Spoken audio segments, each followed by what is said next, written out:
আমার বক্তব্য স্পষ্ট, যে কোনো মূল্যে অবশ্যই শান্তি এবং শৃঙ্খলা বজায় রাখতে হবে। কোন রকমের অন্যায় কিংবা বেআইনি কর্মকাণ্ড আমরা বরদাস্ত করব না। যে কোনো মূল্যে শান্তি শৃঙ্খলা বজায় রাখতে হবে, নির্বাচন পরবর্তী সংবাদ সম্মেলনে তারেক রহমান। জনগণকে পক্ষে আনাই ছিল বিএনপির ইঞ্জিনিয়ারিং। জনগণকে কনভিন্স করাটাই হচ্ছে আমাদের ইঞ্জিনিয়ারিং। জনগণকে আমাদের যে ইঞ্জিনিয়ারিংটা ছিল সেটা হচ্ছে জনগণকে আমাদের পক্ষে নিয়ে আসা, সেটাতে আলহামদুলিল্লাহ আমরা সফল হয়েছি।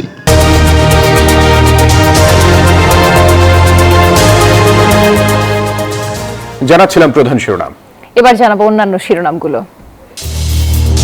মঙ্গলবারের মধ্যে শপথ নেবেন নবনির্বাচিত এমপিরা। রাজপথ থেকে সংসদে যাচ্ছে একাধিক তরুণ। অধিবেশন প্রাণবন্ত হওয়ার আশাবাদ।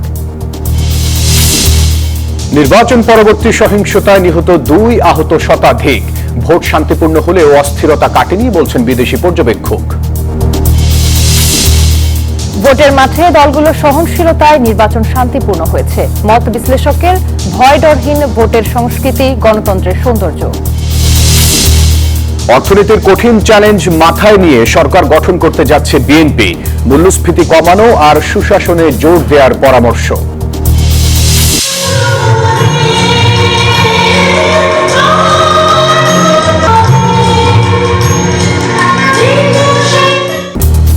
বসন্ত ভোটে একাকার নাগরিক উচ্ছ্বাস। পহেলা ফাল্গুন ও ভালোবাসা দিবসে রাজধানীতে উৎসবের আমেজ।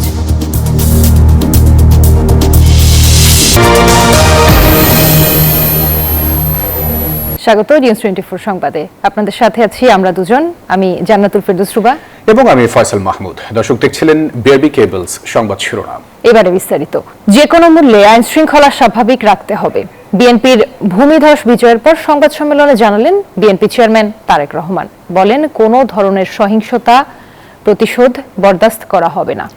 দেশ গঠনে জাতীয় ঐক্যের উপর জোর দিয়ে সব রাজনৈতিক দলের সহযোগিতা চান বিএনপি চেয়ারম্যান।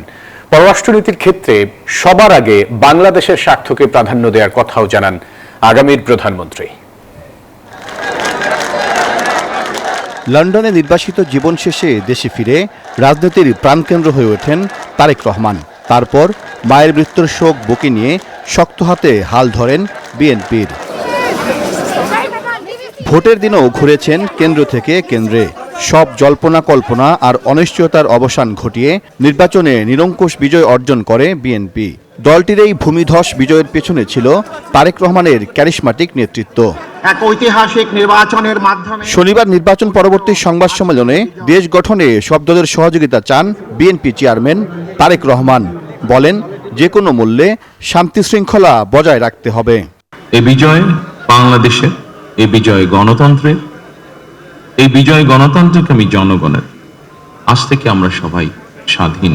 নির্বাচনে অংশগ্রহণকারী প্রতিটি গণতান্ত্রিক রাজনৈতিক দলগুলোর প্রতি আহ্বান জানাই, দেশ গঠনে আপনাদের চিন্তা ভাবনা আমাদের কাছে অত্যন্ত গুরুত্বপূর্ণ।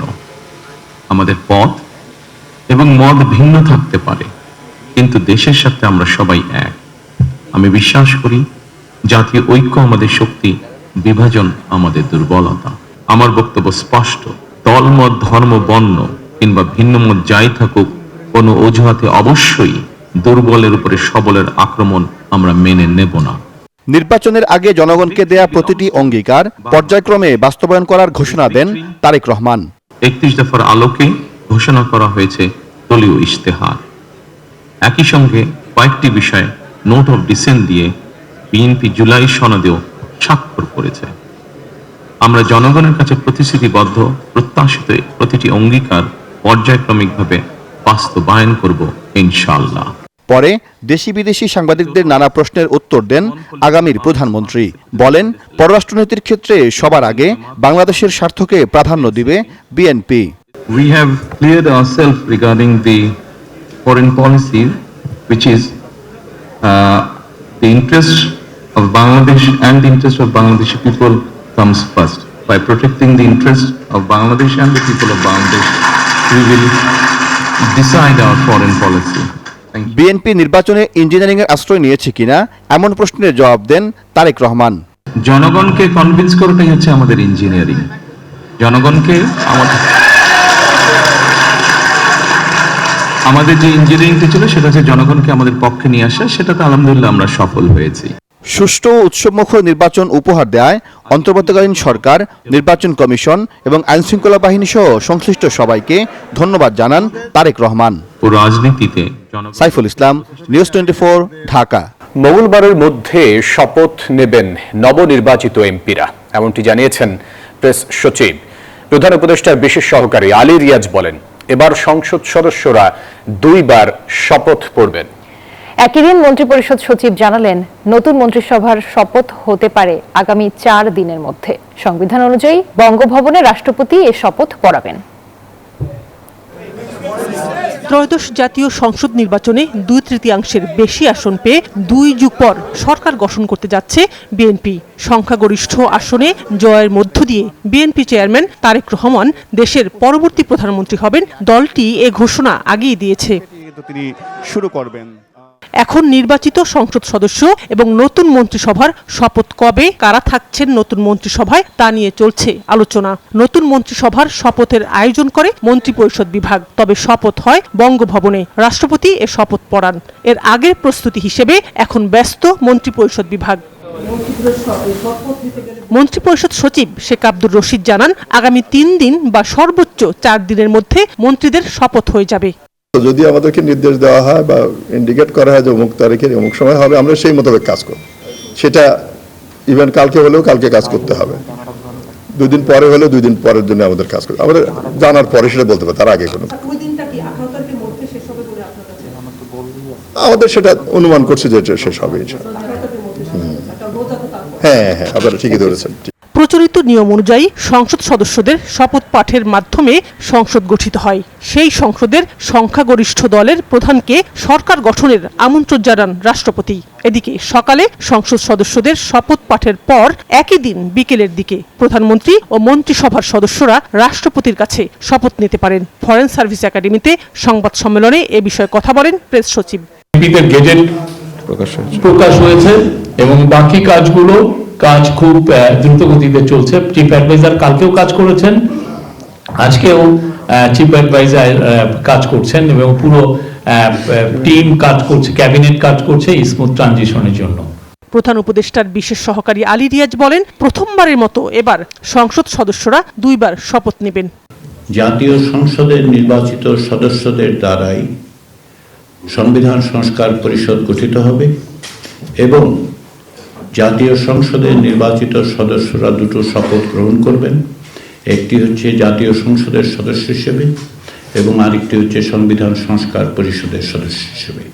সংবিধান সংস্কার পরিষদের মেয়াদ হিসেবে ওই আদেশে 180 দিনের কথা সুস্পষ্টভাবে বলা হয়েছে। এদিকে মন্ত্রিপরিষদ সূত্রে জানা যায়, নতুন মন্ত্রিসভার শপথ অনুষ্ঠানে প্রায় 1000 অতিথিকে আমন্ত্রণ জানানোর প্রস্তুতি রয়েছে। মন্ত্রীদের জন্য নতুন গাড়ি প্রস্তুত রাখা হয়েছে 50টির মতো। শানাজি ইয়াসমিন, নিউজ 24, ঢাকা। রক্তক্ষয়ী রাজপথ থেকে এবার সংসদ ভবনের গালিচায় প্রথাগত রাজনীতির বলয় ভেঙে সংসদে যাচ্ছেন তরুণরা। যাদের স্লোগানে কেঁপেছিল রাজপথ, তাদের বলিষ্ঠ যুক্তি আর নতুন ভাবনা এবার কতটা কাঁপবে সংসদ অধিবেশন। এ যেন এক নতুন বাংলাদেশ। কোটা সংস্কারের দাবিতে রাজপথে নামা তরুণদের দুরন্ত সাহসের কাছে পরাজিত হয় প্রবল প্রতাপশালী শেখ হাসিনার ফ্যাসিবাদ। 24-এর 5 আগস্ট বদলে যাওয়া বাংলাদেশে এবার এসব তরুণরা যাচ্ছেন সংসদে। এনসিপির আহ্বায়ক নাহিদ ইসলাম কোটা সংস্কার আন্দোলনের মধ্য দিয়েই যার উত্থান। তিনি ঢাকা 11 আসনে নির্বাচিত সংসদ সদস্য। একইভাবে রংপুর 4-এ আখতার হোসেন, কুমিল্লা 4-এ হাসনাত আব্দুল্লাহ, নোয়াখালী 6-এ হান্নান মাসুদ, কুড়িগ্রাম 2-এ ডক্টর আতিকুর রহমান মোজাহিদ, সাথে আছে নারায়ণগঞ্জ 4-এ নির্বাচিত আব্দুল্লাহ আল আমিন। রাজপথ থেকে তারা এখন যাচ্ছেন সংসদে। আমার শত্রুর সাথে যেন বেআইনসাফি না হয়, ওই ধরনের সিস্টেম আমি যেন বাংলাদেশে তৈরি হয়, সেটি নিশ্চিত করার প্রচেষ্টা আমাদের অব্যাহত থাকবে। আমরা একটা সম্প্রীতির স্বপ্নের সাথে সম্পর্ক রেখে সুন্দর করে পরিস্থিতির মধ্যে দিয়ে বাংলাদেশটাকে গড়বো, এইরকম একটা বাংলাদেশ আমরা করতে চাই ইনশাআল্লাহ। আরো সুন্দর নির্বাচন আশা করছিলাম, তবে যতটুকু হয়েছে আলহামদুলিল্লাহ। সারা হাতিয়ার মানুষ রাস্তায় নেমে এসেছে, এটা হাতিয়ার মানুষের মুক্তির লড়াই ছিল। বিএনপি ও তাদের মিত্রদের সমর্থনে নির্বাচিতদের মধ্যে রয়েছে নতুন মুখ। ঢাকা 6-এ ইঞ্জিনিয়ার ইশরাক হোসেন, চট্টগ্রাম 7-এ হুমাম কাদের চৌধুরী, ভোলা 1-এ আন্দালিব রহমান পার্থ, ঢাকা 13-এ ববি হাজ্জাজ, ব্রাহ্মণবাড়িয়া 6-এ জোনায়েদ সাকি এবং ডাকসুর সাবেক ভিপি নুরুল হক নূর। রাজনৈতিক বিতর্কে পরিচিত এসব মুখ সংসদে সরব থাকবেন বলে ধারণা করা হচ্ছে। এছাড়াও দলীয় মনোনয়ন না পেয়ে স্বতন্ত্রভাবে নির্বাচিত রুমিন ফারহানাও থাকছেন আলোচনায়। জামায়াতে ইসলামের ব্যানারে জয়ী হয়েছেন কয়েকজন তরুণ। কুষ্টিয়া 3-এ আমির হামজা, ঢাকা 14-এ ব্যারিস্টার মীর আহমেদ বিন কাশেম, পাবনা 1-এ নাজিবুর রহমান, পিরোজপুর 1-এ মাসুদ সাইদি, শেরপুর 1-এ রাশিদুল ইসলাম রাশেদ এবং গাজীপুর 4-এ মোহাম্মদ সালাউদ্দিন আইয়ুবী নিজ নিজ এলাকায় সাংগঠনিক শক্তির প্রতিফলন ঘটিয়ে সংসদে আসছেন। রাজনৈতিক বিশ্লেষকদের মতে এদের বড় একটি অংশ সামাজিক যোগাযোগ মাধ্যম ও জন আন্দোলনের মধ্য দিয়ে পরিচিতি পেয়েছেন। ফলে সংসদে ইস্যু ভিত্তিক বিতর্ক, সংস্কার প্রস্তাব এবং সরকার বিরোধী অবস্থানে তাদের সক্রিয় উপস্থিতি লক্ষ্য করা যেতে পারে। Desk report, news 24। নির্বাচন কমিশনের 30টি আসনে পুনরায় ভোট গণনার আবেদন করেছে জামাত। শনিবার বিকালে রাজধানীর মগবাজারে ব্রিফিংয়ে এসব কথা জানান দলটির সহকারী সেক্রেটারি জেনারেল এহসানুল মাহবুব জুবাইর। 30টি আসনে আমরা এই ধরনের চরম অব্যবস্থাপনা দেখেছি, যেখানে ভোট জালিয়াতি হয়েছে, কারচুপি হয়েছে, যে সমস্ত কাগজগুলো তারা দিয়েছেন সেখানে অপারেটিং হয়েছে, কষামাজা হয়েছে, বিভিন্ন ধরনের অসুবিধা হয়েছে। সংশ্লিষ্ট যারা আছেন তাদেরকে আমরা আহ্বান জানিয়েছি যাতে তারা এই বিষয়ে সেখানে প্রয়োজনীয় পদক্ষেপগুলো গ্রহণ করে। 2008 সালের পর সবচেয়ে গ্রহণযোগ্য নির্বাচন হয়েছে এবার, এমনটা বলছে ইইউ নির্বাচন পর্যবেক্ষণ মিশন। তবে প্রচারণায় নারীদের উপর হামলা, প্রতিদ্বন্দ্বিতায় নামমাত্র অংশগ্রহণ সহ কিছু নেতিবাচক দিক দেখছে সংস্থাটি। আর কমনওয়েলথের পর্যবেক্ষণ দল বলছে নতুন সরকারের জন্য জুলাই সনদ বাস্তবায়নে বাধ্যবাধকতা তৈরি হয়েছে। 26-এর নির্বাচনে এবারই 400-এর মতো বিদেশি পর্যবেক্ষক অংশ নিয়েছে, যার 200 জনই ছিল ইউরোপীয় ইউনিয়নের পর্যবেক্ষক দল। শনিবার সকালে ইইউ পর্যবেক্ষণ দল মুখোমুখি গণমাধ্যমে জানায় তাদের প্রতিক্রিয়া। 2008 সালের পর ত্রয়োদশ জাতীয় সংসদ নির্বাচনই সবচেয়ে গ্রহণযোগ্য হয়েছে, এমনটাই মনে করছেন মিশন প্রধান। মিশন প্রধানের মতে জুলাইয়ের সামনে থাকা নারীদের নির্বাচনী প্রতিযোগিতায় হারিয়ে যাওয়া দুঃখজনক। স্থান পায় 27টি জেলায়, 200টি জায়গায় হামলার বিষয়টিও। Historic elections were conducted in line with international standards and national law, a testament to citizens' commitment to restoring democratic governance and the rule of law. This is renewed momentum and it paves the way for the next phase of reform. একই দিনে Commonwealth নির্বাচন পর্যবেক্ষক দলও তাদের পর্যবেক্ষণ তুলে ধরে তাদের দলের প্রধান ঘানার সাবেক প্রেসিডেন্ট এই নির্বাচনকে শান্তিপূর্ণ ও নিয়মতান্ত্রিক উল্লেখ করে বলেন, এটি গণতন্ত্রের মানদণ্ডে উত্তীর্ণ। This was an acceptable election. It was peaceful, it was orderly, and it was transparent. And I think that those are the indices of an acceptable election. এদিকে আগের তুলনায় এবারের নির্বাচন শান্তিপূর্ণ ছিল বলে মনে করছে ইন্টারন্যাশনাল রিপাবলিকান ইনস্টিটিউটের IRI এর পর্যবেক্ষক দল। তারা নিরাপত্তা বাহিনীর প্রশংসা করলেও সার্বিক রাজনৈতিক পরিস্থিতি এখনো অস্থিতিশীল বলে জানায় IRI। আব্দুল্লাহ মামুন, নিউজ 24, ঢাকা। ভোটের মাঠে সহনশীল আচরণ করেছে রাজনৈতিক দলগুলো। নির্বাচন কমিশনও ছিল নিরপেক্ষ। এসব কারণেই নির্বাচন হয়েছে সুষ্ঠু ও শান্তিপূর্ণ মনে করেন বিশ্লেষকেরা। তারা বলছেন রাজনীতির মাঠ উত্তপ্ত হয়ে উঠেছিল, তবে ভোটের দিন তার প্রভাব দেখা যায়নি। এমন চর্চা ভোটের সংস্কৃতিতে এক ধাপ অগ্রগতি বলে মনে করেন তারা। শালী জয়ের প্রতিবেদন। নির্বাচন কি হবে, হলেও কি সুষ্ঠু হবে? নির্বাচন ঘিরে সারা দেশে সহিংসতা হবে না তো? জনমনে তৈরি হওয়া এমন উদ্বেগ উৎকণ্ঠা উবে গেছে ভোটের ফলাফলের পর এমন উৎসব মুখর চিত্রে। ত্রয়োদশ জাতীয় সংসদ নির্বাচন ও গণভোটের দিন সারা দেশই ছিল শান্তিপূর্ণ। সংঘর্ষ, সহিংসতায় প্রাণহানির ঘটনা নেই, ভোটকেন্দ্র বন্ধ হয়নি একটিও। ভোটারদের কেন্দ্রে যেতে বাধা দিয়েছে কেউ, এমন খবরও নেই। এ যেন এক বিরল চিত্র। কিভাবে এমন একটা দারুণ নির্বাচন সম্পন্ন করতে পারল বাংলাদেশ? বিশ্লেষক বিশেষজ্ঞরা বলছেন এর পেছনে সবচেয়ে বড় ভূমিকা রেখেছে রাজনৈতিক দলগুলোর সহনশীল আচরণ এবং নির্বাচন কমিশনের নিরপেক্ষ ভূমিকা।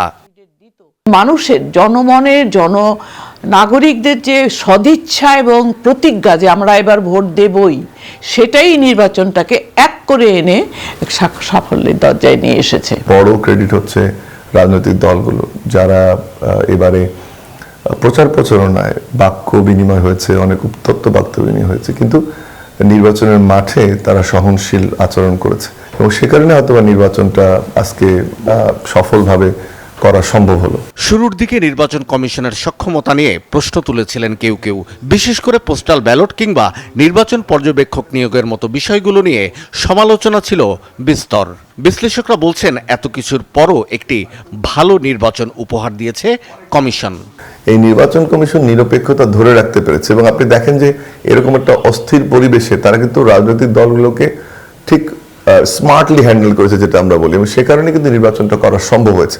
প্রথম দিকে নির্বাচন কমিশনের কিছু কিছু কর্মকাণ্ডে ডেফিনেটলি আমাদের মনে একটু আস্থার অভাব এনে দিয়েছিল, কিন্তু সেটাকে তারা ওভারকাম করে ফেলেছে এই জন্য রাজনৈতিক দলগুলির চাপ এবং নাগরিকদের চাপ। এবারের নির্বাচনে ভোট দিয়েছেন প্রায় 60% ভোটার। গণতান্ত্রিক রূপান্তরের যাত্রায় এবারের নির্বাচন ভোটের সংস্কৃতিতে এক ধাপ অগ্রগতি বলছেন নির্বাচক ও রাজনীতি বিশ্লেষকরা। শাহ আলী জয়, নিউজ 24, ঢাকা। নির্বাচন পরবর্তী সহিংসতায় সারা দেশে 2 জন নিহত হয়েছে, আহত হয়েছে অন্তত শতাধিক। এর মধ্যে বাগেরহাটে বিএনপি ও স্বতন্ত্র সমর্থকদের সঙ্গে সংঘর্ষে 1 জন নিহত হন। অন্যদিকে মুন্সিগঞ্জে সহিংসতায় জসিম উদ্দিনের নিহতের ঘটনা পারিবারিক দ্বন্দ্বের জেরে, জানিয়েছে সেনাবাহিনী। এছাড়াও দেশের বিভিন্ন স্থানে বাড়ি ঘরে হামলা ও ভাঙচুরের ঘটনা ঘটেছে। ত্রয়োদশ জাতীয় সংসদ নির্বাচন শান্তিপূর্ণভাবে অনুষ্ঠিত হলেও নির্বাচন পরবর্তী সময়ে দেশের বিভিন্ন স্থানে সংঘর্ষ ও সহিংসতার ঘটনা ঘটেছে। এর মধ্যে বাগেরহাটের কচুয়ায় বিএনপি ও স্বতন্ত্র বিদ্রোহী প্রার্থীর সমর্থকদের মাঝে সংঘর্ষে দুপক্ষের অন্তত 10 জন আহত হয়। পরে শনিবার সকালে আহত স্বতন্ত্র প্রার্থীর এক সমর্থক খুলনা মেডিকেলে মারা যান। এছাড়াও জেলার বিভিন্ন স্থানে হামলা, পাল্টা হামলা, ভাঙচুর ও সংঘর্ষের ঘটনা ঘটে। এদিকে মুন্সিগঞ্জ সদরের আধারা ইউনিয়নের চর আব্দুল্লাহ গ্রামে বিএনপি ও স্বতন্ত্র প্রার্থীর সমর্থকদের মধ্যে হামলা ও পাল্টা হামলায় জসিম নামে 1 জন নিহতের অভিযোগ উঠেছে। আহত হয়েছেন অন্তত 2 জন। তবে সেনাবাহিনীর দাবি পারিবারিক দ্বন্দ্বের জেরেই এই হত্যাকাণ্ড। তাদের মধ্যে পূর্ব থেকে একটি বিরোধ ছিল, যেটাকে তারা উপলক্ষ করে এই ইলেকশন পরবর্তী সময়ে আবার তারা এটাকে কেন্দ্র করে একটা মারামারিতে লিপ্ত হয়। এদিকে নাটোরের বড়াই গ্রামের ধানাইদ এলাকায় বিএনপি ও জামায়াতের সমর্থকদের মধ্যে সংঘর্ষ ও বাড়িঘর ভাঙচুরের ঘটনায় অন্তত 12 জন আহত হয়েছেন। শুক্রবার রাতে নোয়াখালী 6 আসনের বিএনপির পরাজিত প্রার্থী মাহবুবের রহমান শামীমের বাসায় ব্যাপক লাঠিচার্জ করার অভিযোগ উঠেছে নৌবাহিনীর বিরুদ্ধে। এতে বিএনপির প্রায় 8 নেতাকর্মী আহত হন। পরে দুঃখ প্রকাশ করে সংবাদ সম্মেলন করে নৌবাহিনী। ঝিনাইদহ 4 আসনে স্বতন্ত্র প্রার্থী সাইফুল ইসলাম ফিরোজের প্রধান নির্বাচনী কার্যালয়ে হামলা চালিয়ে বাবা ছেলে সহ 4 জনকে কুপিয়ে আহত করার অভিযোগ উঠেছে। এছাড়াও শুক্রবার জেলায় আলাদা 5টি সহিংসতায় অন্তত 30 জন আহত হয়েছেন। এছাড়াও পটুয়াখালী, চুয়াডাঙ্গা, পিরোজপুর, চাঁদপুর ও নারায়ণগঞ্জ সহ দেশের বিভিন্ন স্থানে সংঘর্ষ, হামলা ও ভাঙচুরের ঘটনা ঘটে। Desk report, news 24। বসন্ত, ভালোবাসা আর ভোট আনন্দ আজ এক মোহনায় সেজেছে রাজধানী ঢাকা। ঋতুরাজকে বরণে নগরীর পার্ক, সড়ক সবখানে বাসন্তী রং। নাচে গানে রাজধানীর আগারগাঁওয়ে বরণ করা হলো বসন্তকে। নির্বাচনী উত্তাপ পেরিয়ে রাজধানীতে আজ রঙের উল্লাস। নিয়ে এত সুন্দর একটা দিন অবশ্যই উপভোগ্য অনেক। একটা দিন স্পেসিফিক ভাবে না ধরে প্রত্যেক দিনই কিন্তু ভালোবাসা পালন করা যায়, তাই না? তাই 56,000 বর্গমাইল জুড়ে প্রত্যাশায় আছে বসন্ত বন্দনা। দীর্ঘদিন পর ভোট দিতে পারার বাসন্তী আভা উৎসব করেছে আরো রঙিন। খুবই আনন্দ লাগছে, ভালো লাগছে, সবার সাথে সবাইকে দেখছি, ভালো লাগছে। রং মানে রং যেমন একদম স্বচ্ছ, তাই না? ভালোবাসাটা যদি এরকম স্বচ্ছ হয়, সুন্দর হয়, তাহলে সেটা সত্যিকারের ভালোবাসা। বসন্ত উৎসব উদযাপনের অচলায়তন ভেঙেছে আয়োজকরাও। চারুকলার বকুলতলা ছেড়ে এবার আয়োজন আগারগাঁওয়ের মুক্তিযুদ্ধ জাদুঘরের উন্মুক্ত চত্বরে। অন্য ঋতু এক একটার এক এক রকম রং, কিন্তু বসন্তের সব রং। বাঙালিয়ানা আমাদের মধ্যে আছে, আমাদের সংস্কৃতি, তা আমাদের ধরে রাখা একেবারেই এখন আরো বেশি জরুরি। সিকিউরিটি, সেফটি সবকিছু মিলিয়ে একসাথে হয়েছে, এটাই অনেক। বাংলাদেশে রাজনীতি করতে গেলে বাঙালির সংস্কৃতিকে ধারণ করেই করতে হবে। সংস্কৃতি প্রেমীরা বলছেন বসন্ত শুধু প্রকৃতির নয়, মানুষের হৃদয়েরও নবজাগরণের সময়। নির্বাচনী উত্তাপ পেরিয়ে রাজধানী আজ রঙের উল্লাসে। সব কোলাহল কাটিয়ে বাসন্তী রং আর ভালোবাসা মিলেমিশে তৈরি করেছে এক অন্যরকম আবেগ। এ আবেগে হয়তো বলে দেয় মানুষ শুধু ঝঞ্ঝাট নয়, বাঁচে রং আর ভালোবাসায়। রাশেদ জায়খান, নিউজ 24, ঢাকা। এবারে মধুমতি ব্যাংক পিএলসি অর্থ বাণিজ্য সংবাদ।